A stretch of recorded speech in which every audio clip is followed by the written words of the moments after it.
Now, China's strategy / bullying in the Pacific seems to be paying dividends, at least for now. The Solomon Islands has handed them a diplomatic victory. Let me tell you how. A U.S. Coast Guard ship was patrolling the southern Pacific. The vessel was called Oliver Henry.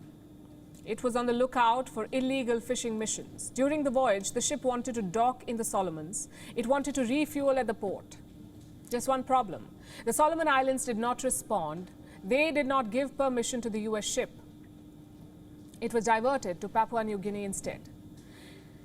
Now, we don't know why this request was ignored. Neither the Solomons government nor the US has given a reason. But our guess is China.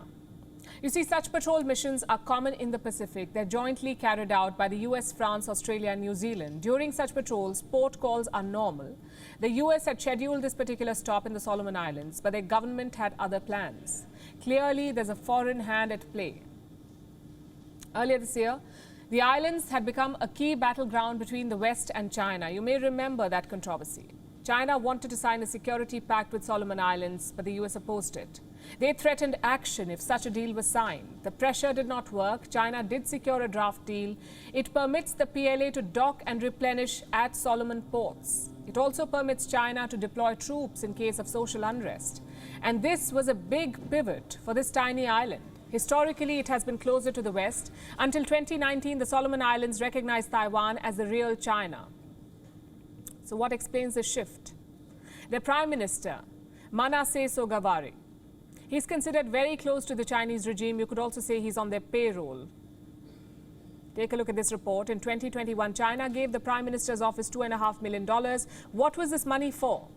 That China did not say. The Prime Minister could use his discretion. And guess what he used this money for? To pay lawmakers. 39 out of 50 lawmakers received 2 payments last year.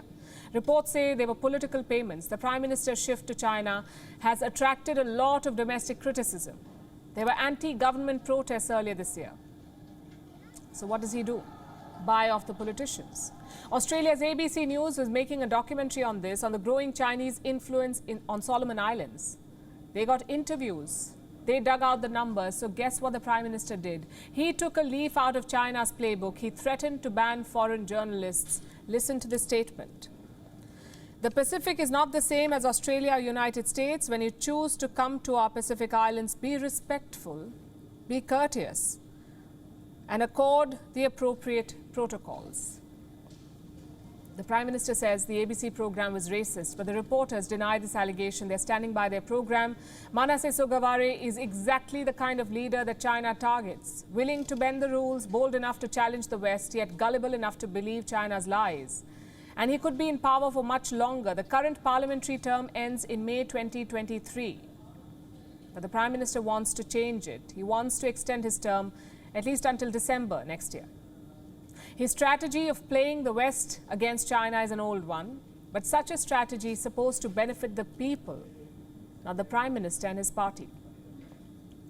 WION is now available in your country. Download the app now and get all the news on the move.